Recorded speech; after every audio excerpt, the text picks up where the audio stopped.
Hola, bienvenidos y bienvenidas a Canal Vida, soy Marta García, encantada de estar con vosotros. Hoy vamos a hablar de dormir bien, de la calidad del sueño, porque nos impacta directamente a nuestra salud y a nuestra calidad de vida. Además, en torno al sueño pueden surgir muchas preguntas. ¿Cuántas horas tengo que dormir para estar bien? ¿Necesitamos todos dormir el mismo número de horas?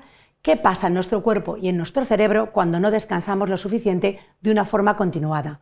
¿Y cuáles son los secretos, las claves para dormir como un bebé?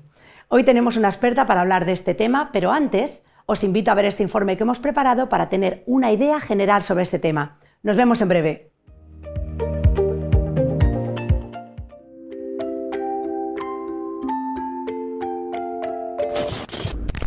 Dar vueltas en la cama, ver pasar las horas con desesperación y cuando quieres darte cuenta, te suena el despertador para empezar el día. Puede que todo esto te resulte familiar, porque según un estudio de la Sociedad Española de Neurología, más de 4 millones de adultos españoles sufren de insomnio y más de 12 millones no descansan de forma adecuada. En general, en España dormimos poco y mal. Algunos expertos incluso hablan de epidemia silenciosa. ¿Y por qué? Hay diversas razones, pero en general en España nos acostamos tarde. Hacemos cenas copiosas antes de irnos a dormir y nos echamos siestas demasiado largas. Las siestas no deberían sobrepasar los 30 minutos para no interferir con el sueño reparador de la noche. Numerosos estudios indican que la falta de sueño tiene graves efectos sobre la salud mental, física, el rendimiento laboral y, en definitiva, afecta nuestra calidad de vida. Igual que comer o beber, el sueño es una necesidad humana básica y es crucial para nuestro bienestar general. Así que si dormimos mal, es mejor no restarle importancia y acudir a un especialista para ver qué nos pasa. Algunos consejos de los expertos para cuidar nuestro sueño son llevar una vida saludable durante el día, hacer ejercicio físico de forma regular, aunque no antes de irnos a dormir, limitar el consumo de cafeína y evitar el alcohol y el tabaco. Más consejos: intenta acostarte siempre a la misma hora, hazlo en un colchón cómodo y en una habitación en la que no haga demasiado calor. Nada de aparatos electrónicos al menos 1 hora antes de irte a dormir. Y si nada de esto funciona y sigues durmiendo mal, la Sociedad Española del Sueño recomienda que acudas a un especialista. ¡Felices sueños!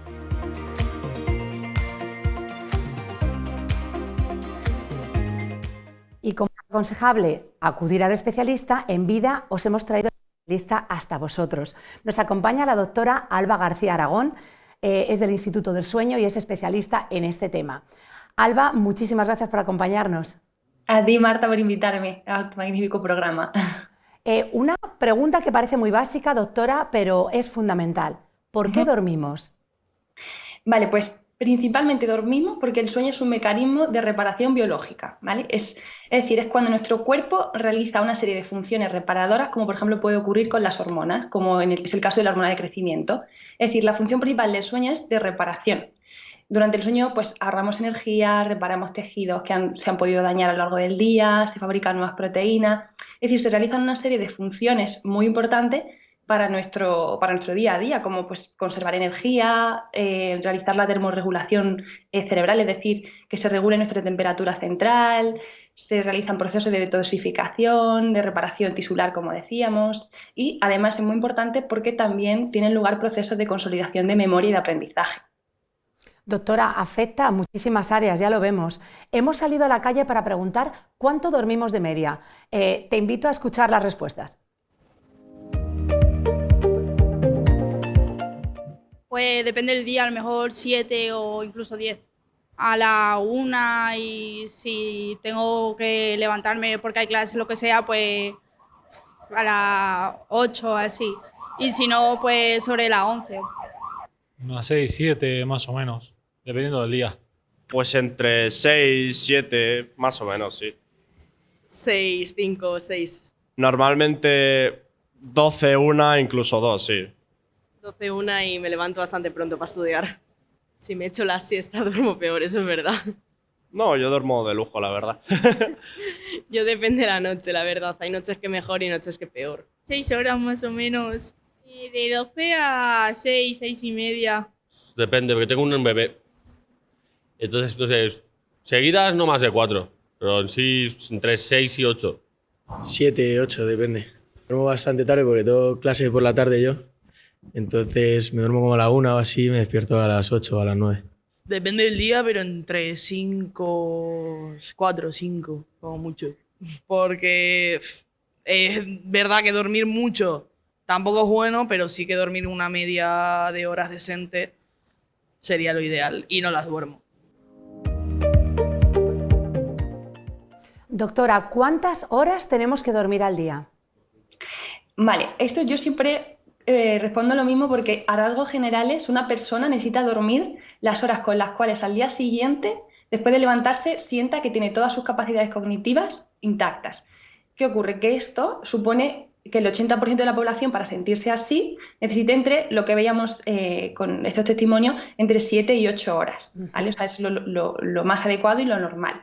¿Qué ocurre? Que luego hay variantes genéticas que hacen que tu cuerpo necesite dormir menos, pero esas personas que duermen menos realmente, o incluso personas que necesitan dormir más, de ese 80%, al final, al día siguiente se sienten con sus capacidades cognitivas intactas, con lo cual son los que denominamos dormidores cortos, que son un 5% de la población y necesitan dormir unas 5 horas para sentirse así de bien, y luego están los dormidores largos, que también suponen entre un 5 y un 4% del total, y son los que necesitan dormir más de 10 horas para sentirse con esa vitalidad al día siguiente. O sea que, doctora, básicamente no es una ciencia exacta, sino que cada persona tiene su ritmo. Entonces sí que hay gente que puede dormir 4 o 5 horas y decir, yo con eso estoy bien, porque normalmente tú piensas, no, tú no debes estar bien, pero realmente, por lo que nos has contado, esa persona sí ha conseguido tener ese sueño reparador de la noche, ¿no? Claro, o sea, sí, en el 5% de los casos sí, pero es verdad que es muy común personas que duerman de manera habitual esas 5 o 4 horas y como se han acostumbrado a ello, el hecho de sentirse al día siguiente cansados o un poquito como con un pensamiento más enlentecido, hayan normalizado eso, con lo cual para ellos eso es lo normal. Sin embargo, si se comparan previamente cuando no tenían ese problema de sueño, sí se dan cuenta que realmente, aunque puedan trabajar, pueden hacer su vida normal, entre comillas, sí no se encuentran al 100% como podrían. Entonces, en ese caso es cuando también hay que buscar ayuda. Claro, hemos escuchado, doctora, cuando duermen muchas horas tampoco está bien. ¿Eso es una afirmación cierta? Eso es, o sea, a no ser que sea ese tanto por ciento pequeño de personas, tampoco sería bueno. ¿Por qué? Porque al final, durante el sueño, nosotros cuando dormimos eliminamos una sustancia que se va acumulando a lo largo del día, que se llama adenosina.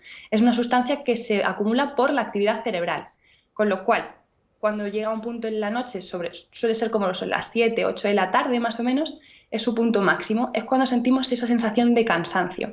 ¿Qué ocurre? Que si yo duermo más de la cuenta, vamos a eliminar más adenosina de la cuenta, con lo cual al día siguiente vamos a tener más problemas a la hora de poder quedarnos dormidos, porque vamos a tener menos acúmulo al final. Hemos escuchado también, doctora, una chica que ha dicho, yo el día que duermo siesta es verdad que duermo peor. ¿Es eso cierto? ¿Una siesta larga te puede estropear un sueño reparador de la noche? Eso es, así es.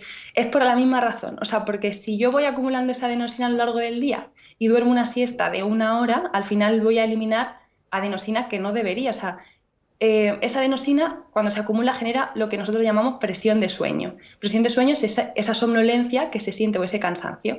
Si yo duermo una siesta más allá de 20-30 minutos, que sería lo ideal, que ahí no había ningún tipo de problema, estoy hablando a rasgos generales, teniendo en cuenta que no haya ningún tipo de patología, ¿no? Pero si duermo una siesta más larga de lo normal, voy a eliminar más adenosina, con lo cual voy a llegar a la noche y no voy a tener sueño suficiente, no voy a tener ese cansancio suficiente para dormir. Doctora, hemos escuchado también un hombre que ha dicho que tiene un bebé, entonces que más de 3 o 4 horas seguidas no duerme. Te quería preguntar, esas personas que cuidan de un bebé o, por ejemplo, de un anciano que tiene muchas necesidades y se despiertan muchas veces durante la noche, ¿te puede estropear el patrón de sueño y luego es recuperable o qué efectos a largo plazo puede tener? Claro, eso es muy común en los casos, Marta, que me acabas de comentar, que nuestro patrón de sueño al final se acabe de alguna manera, diciéndolo mal y pronto, fastidiando, ¿no? Porque al final estamos siguiendo un patrón de sueño que no es el habitual que seguíamos previamente, lo cual no quiere decir que esto a la larga no pueda solucionarse. O sea, hay muchos casos, muchos padres, muchas madres, incluso personas que cuidan a personas mayores, que durante un tiempo para ellos el estar alerta durante la noche genera picos de actividad. Esos picos de actividad, al final, cuando pasa el tiempo, aunque el factor estresante, por decirlo de alguna manera, desaparezca, esos picos de actividad persisten. Ese nivel de alerta, tu cerebro no sabe bajarlo, con lo cual es cuando muchas personas vienen a la consulta pidiendo ayuda. En ese caso, lo ideal es volver a estabilizar ese ciclo de sueño, ese nivel de alerta y ese ciclo circadiano, porque el ciclo circadiano, así por resumirlo por encima, consiste en que el sueño se regula por secreción de melatonina. La melatonina es una hormona que se segrega de manera cíclica, cada 24 horas sigue pues, el ciclo, ¿no? Se segrega por la noche porque se inhibe por la luz. Entonces, si yo mantengo un hábito en el que por las noches, por X motivo, tengo que estar alerta, tengo que estar despierto, al final ese ciclo circadiano puede desplazarse hacia adelante o hacia detrás, dándome problemas para conciliar o para mantener. Entonces, lo que haríamos cuando desaparece ese factor estresante es regular ese ciclo de sueño que ha podido trastocarse en la medida que sea posible y luego además disminuir ese nivel de alerta que persiste por la noche. Para todo ello, pues antes que cualquier medicación, lo ideal y el primer paso que debería darse sería terapia enfocada a ese insomnio, una terapia cognitivo-conductual. Claro, doctora, estaba pensando también en profesiones como pueden ser los enfermeros, los doctores, los policías, que trabajan de noche y que además tienen un nivel de actividad increíble, ¿no? Has dicho una cosa muy importante, antes de llegar a los fármacos se intentan otras cosas. ¿Podrías decirnos, estas personas que tienen, por ejemplo, un problema en el patrón del sueño, cómo atajáis estos problemas antes de llegar a los medicamentos? Claro, cuando vienen aquí con este tipo de problemas, yo se lo explico de la siguiente manera.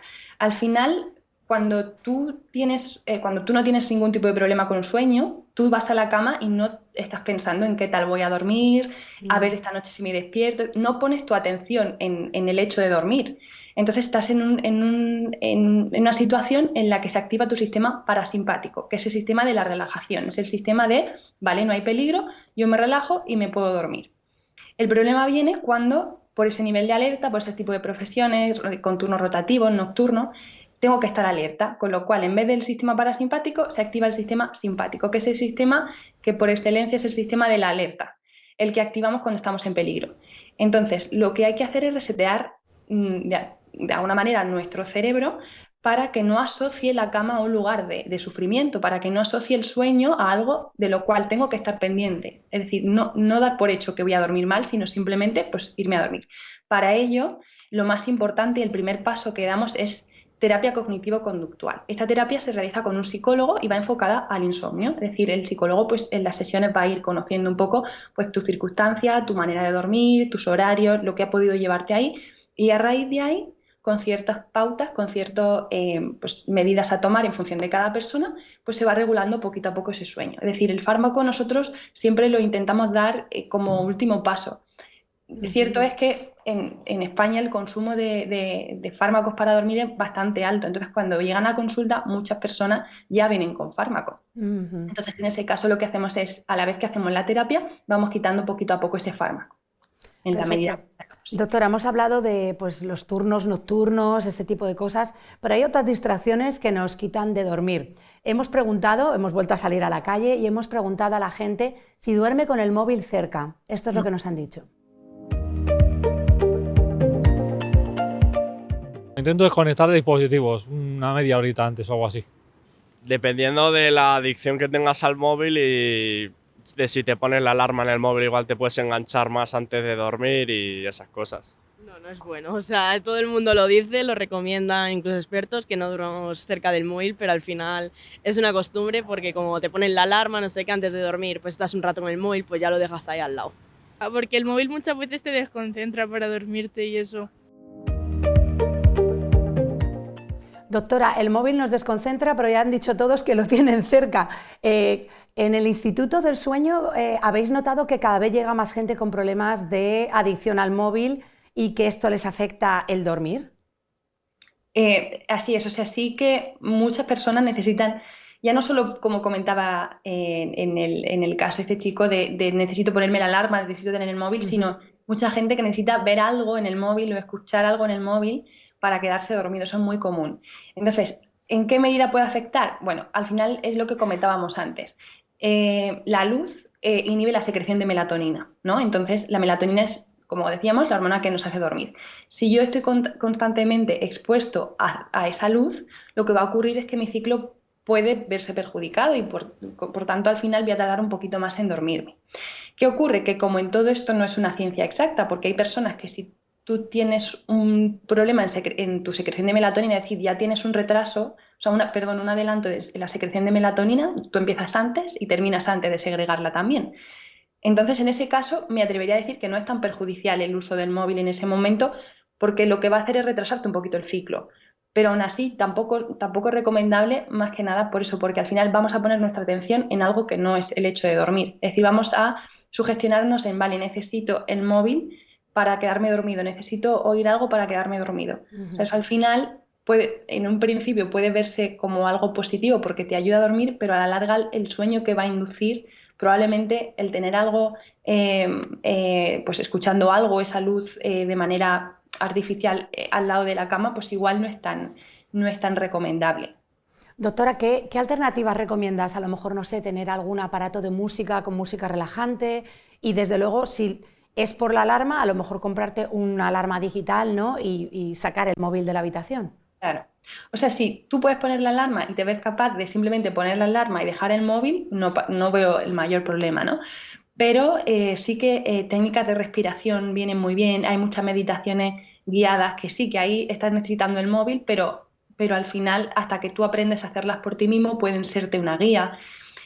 Sobre todo son ejercicios que te hagan desconectar de tu día a día si tu problema sobre todo es ese, el hecho de me voy a la cama y no puedo dejar de pensar, aunque no sea un problema grave, sino no puedo dejar de pensar en qué tengo que hacer el próximo día.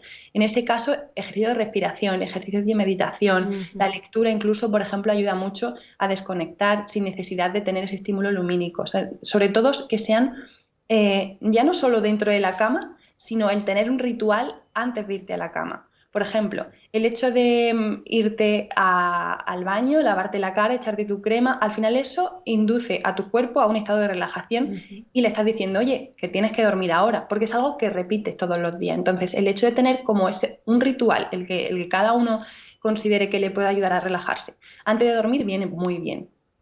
Muy importante, doctora, lo que ha dicho, porque cuando hemos salido a la calle les preguntamos a la gente los rituales, no pudimos recopilar las respuestas como ha sido porque absolutamente nadie llevaba un ritual o nadie reconocía que a lo mejor esos pequeños pasos del día a día sí son rituales y no sabían reconocerlos, ¿no, doctora? Claro, sí, eso porque como son hechos y son acciones que hacemos de manera inconsciente, o sea, uno se va a la cama, a lo mejor se ducha todos los días antes de irse a la cama, como se ducha de manera constante y de manera, o sea, como es su rutina, tampoco piensa que es algo especial, pero realmente sí le estás dando la señal a tu cuerpo de, oye, activa tu sistema parasimpático de relajación, que ya no estamos en peligro, que vamos a dormir. Se nota mucho con los bebés, ¿verdad? Con los bebés sí que tienes una rutina muy clara. Los bañas, les echas la cremita relajante y se acuestan. Pero es verdad que de adultos, y me ha llamado la atención que nadie reconocía tener un patrón, pero seguramente muchas personas hacen esos rituales de eso, me lavo la cara, haces los mismos pasos repetitivos y cotidianos que te llevan al hecho de dormir y de dormir bien, ¿no? Pues. Hemos hablado, doctora, de las siestas largas, que no deben ser, del móvil, que cuanto más fuera del cuarto mejor. ¿Qué más cosas? Porque en el informe se hablaba de que en España cenamos muy tarde, nos acostamos muy tarde. Otra de las preguntas que hicimos era a qué hora se acostaba la gente y llama la atención que nos acostamos a las 12, 1 y nos levantamos a las 7 de la mañana. O sea que somos un país muy nocturno, pero nos activamos pronto por la mañana, ¿no, doctora?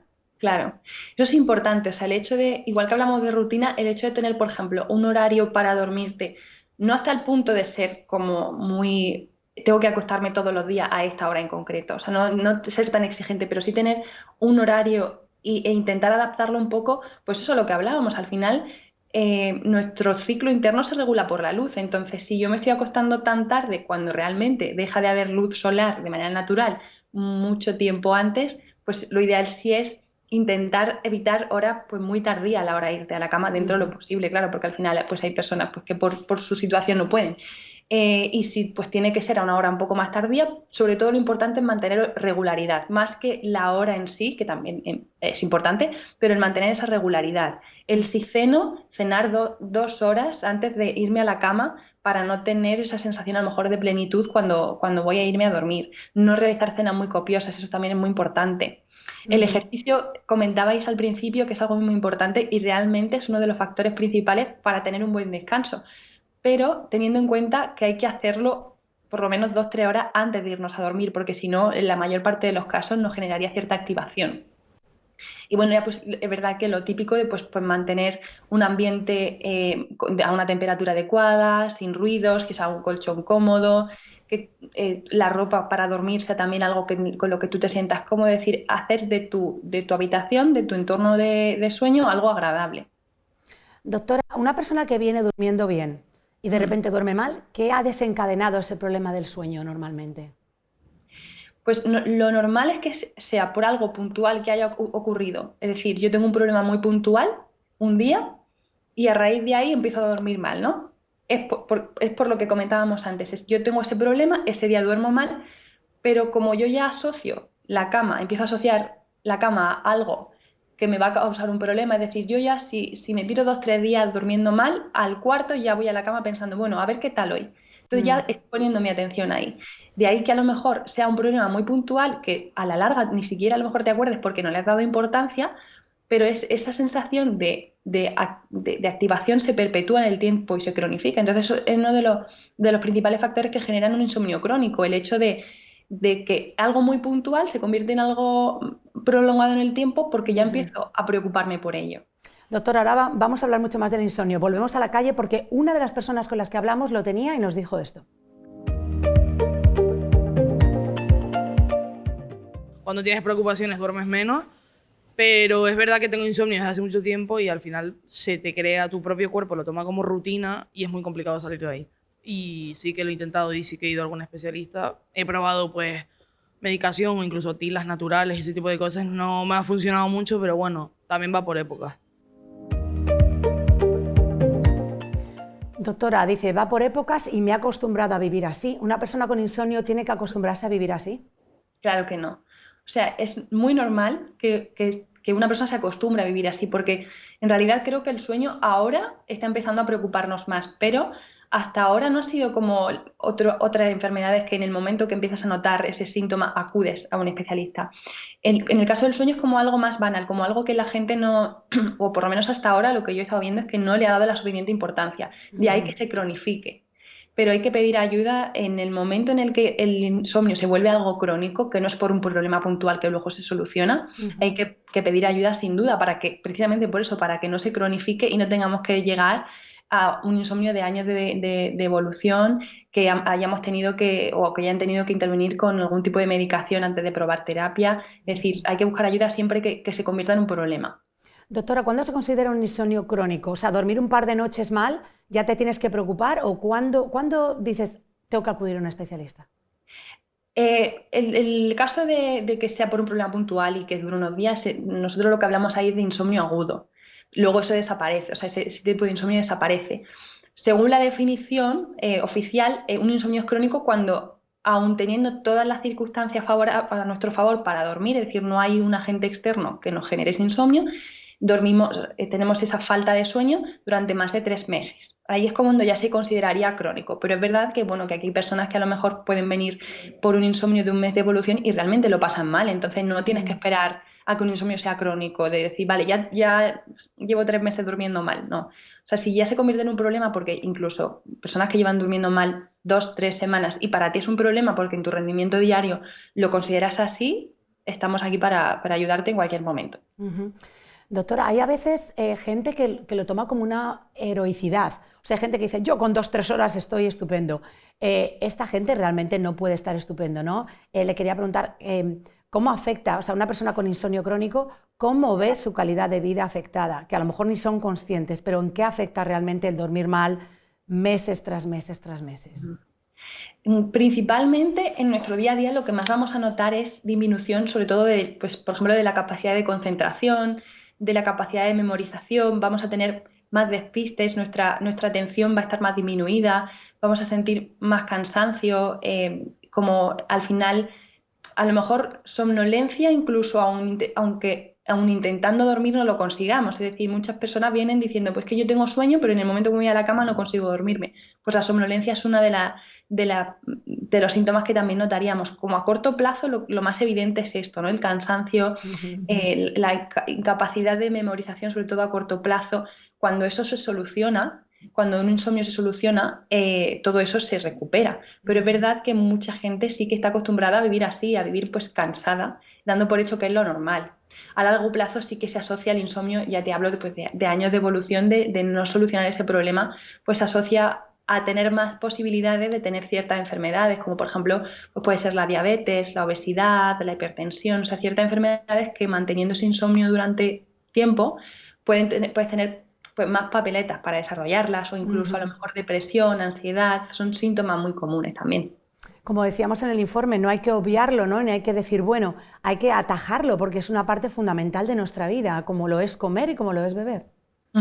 Eso es. O sea, es una parte muy importante y si no cuidas tu sueño, el resto de ámbitos relacionados con la salud en tu vida al final se van a ver afectados de alguna u otra forma. Claro.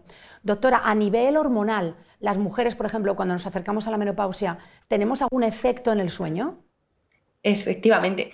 Y sobre todo es por dos procesos. O sea, por una parte, cuando una mujer pues, entra pues, en ese proceso de menopausia, lo que ocurre es que empieza a segregarse algo menos de melatonina, con lo cual ese factor de predisposición al sueño disminuye en parte. ¿Vale? Y por otra parte, principalmente es por esa disregulación de los ritmos circadianos, es decir, como al final el ritmo circadiano se regula por la luz y se regula por temperatura central. Entonces, al final, esas oscilaciones térmicas en la mujer durante la menopausia también se ven afectadas y otros procesos circadianos, que son los que, pues eso, los que regulan el sueño.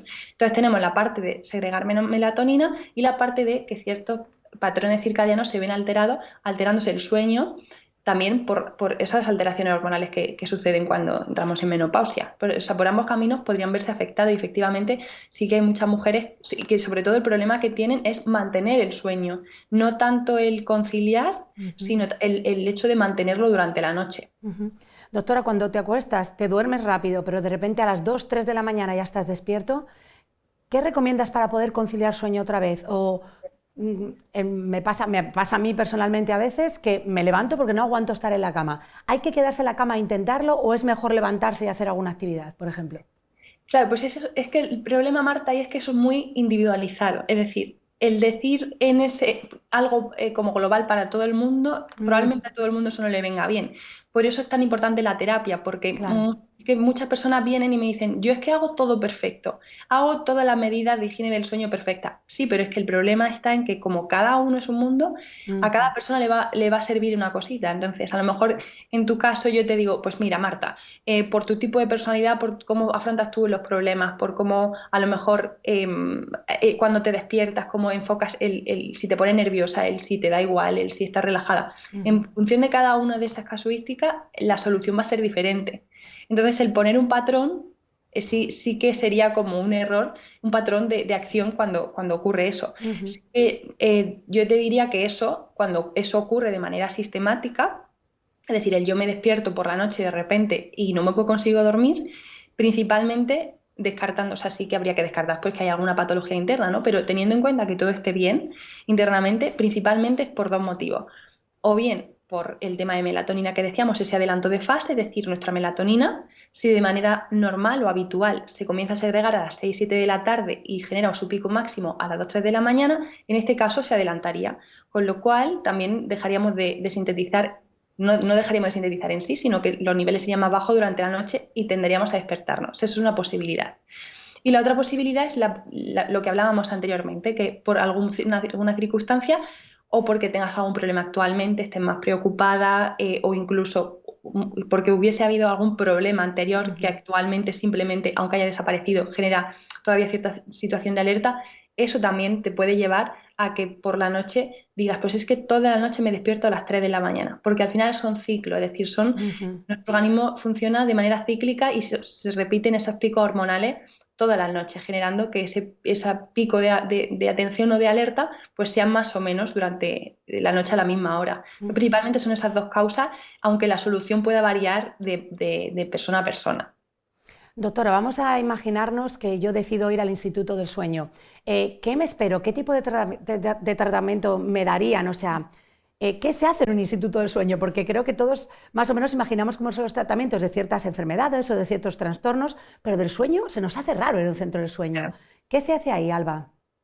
Aquí lo principal, o sea, lo que haríamos, lo primero de todo es una primera consulta. Y ahí, pues cada uno, pues no solo hay insomnio, sino que o sea, como patologías del sueño, hay mucha variedad de patologías del sueño.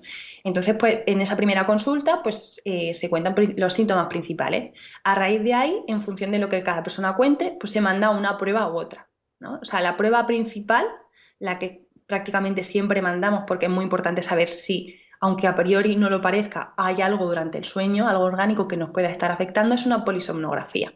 La polisomnografía es una prueba que básicamente te van a poner unos cablecitos en la cabeza, en el pecho, y lo que vamos a monitorizar es pues tu sueño. Vamos a monitorizar tu actividad cardíaca, tu actividad pulmonar, cerebral, esas fases del sueño, esos ciclos, y a eso pues vamos a sumar en función de los síntomas que presente el paciente, pues unas pruebas u otras, pero la principal es esa normalmente, aunque luego pues añadas esos complementos.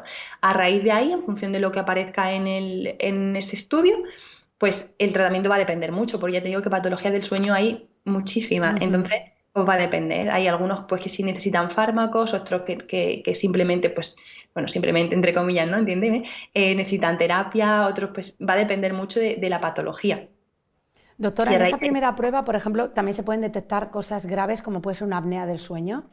Eso es. Sí, ahí vamos a ver, claro, cuando hay una apnea del sueño, no siempre, he de decir que no siempre la persona es consciente de que la tiene, pero habitualmente por lo menos hay ronquido, por lo menos hay un cansancio diurno, doctora, es que ronco mucho y luego no, durante el día siento como que estoy muy cansado. Entonces, en ese caso, realizas la polisomnografía, pero además pues, ciertas pruebas dirigidas a observar esa parte, ¿no? Esa parte del ronquido, esa parte de la apnea. Y todo eso sí, o sea, todo podemos verlo, todo ese tipo de, pues eso, de apneas, incluso pacientes con narcolepsia, pacientes con pierna inquieta, todo eso sí que nos ayuda al diagnóstico en gran medida esa polisomnografía, aparte de los síntomas que nos cuenta el paciente, claro. Doctor, antes de despedirnos, quiero pedirte unos consejos para dormir bien y te quería consultar. Para prepararme para esta entrevista he estado buscando, ¿no? Entonces, también ahora hablaremos sobre lo que hay en las redes, mucho cuidado, ¿no? De lo que dice la gente, de lo que no. Pero encontré a esta persona que decía que los marines y los soldados de Estados Unidos que viven en sitios de momentos de mucho estrés y tienen muy poco tiempo para dormir, hacían una técnica. Entonces él decía que inspiraban en 4 tiempos, aguantaban 7 segundos y expulsaban en 8 segundos. Y eso, hecho de una manera rítmica, hacía que fueras capaz de conciliar el sueño en cuestión de minutos. Yo lo he probado, ha habido noches que, increíble, a la 4ª respiración notaba una somnolencia porque decía que se activaba el sistema parasimpático y ha habido noches que he dicho, esto me desespera, no lo voy a hacer más. Entonces, quería preguntarte, tú que eres una experta, primero, si esta respiración, por ejemplo, funciona y de qué nos debemos fiar y de qué no, de lo que vemos por las redes. Sí, pues Marta, la respiración, la verdad es que es por lo que comentaba justo, es porque al final activas ese sistema parasimpático, entonces realmente si no se convierte en una obsesión, no en una obsesión, mejor dicho, en algo que tengamos que hacer sí o sí para dormir y ya sea algo sí lo que podamos dormir, entonces sí nos ayuda, porque si nosotros creemos que dependemos de eso para dormir, entonces en cierta medida va a ser contraproducente. Pero el hecho de respirar de esa forma, al final lo que genera es un estado de relajación. Entonces, sería beneficioso en ese caso. O sea, sí que nos podría servir. Y en cuanto a lo que me preguntaba de qué deberíamos de fiarnos, a ver, es que, claro, al final, en la sociedad en la que vivimos, en esta globalización que hay tanta información que cuando, incluso teniendo alguna duda, ya no solo de sueño, sino de cualquier patología que tengamos duda, yo lo que aconsejaría sería intentar buscar en Internet lo mínimo posible, en el sentido de, cuando hay una enfermedad importante, todos tendemos a ir a buscar a Internet, a la plataforma, y ver los síntomas antes de preocuparnos, es decir, antes de leer todas las casuísticas que pueden darse. Yo recomiendo consultar a un especialista. Internet es muy valioso, o sea, podemos encontrar información efectivamente muy valiosa, pero hay que saber dónde buscar.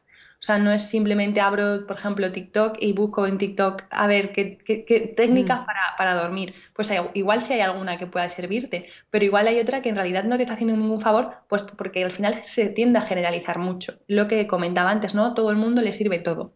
Entonces, pues sí, en Internet podemos encontrar información muy valiosa, pero hay que saber cuándo es acertada para nosotros o no. Y claro, ahí es donde entra el especialista, ya digo, no solo en sueños, sino en cualquier ámbito de la salud, o incluso de la vida, diría. Por eso desde Canal Vida queremos siempre insistir en que la información que venga de fuentes confiables, y por eso te hemos invitado a estar en el programa con nosotros hoy. Doctora, muchísimas gracias por arrojar tanta luz, tanto conocimiento en este tema, y te invitamos a que te conectes con nosotros en otras ocasiones y nos cuentes más cosas sobre el fascinante mundo del sueño. Yo encantada, Marta, ha sido un placer poder hablar contigo. Gracias, y vosotros seguid conectados con nosotros, somos Canal Vida.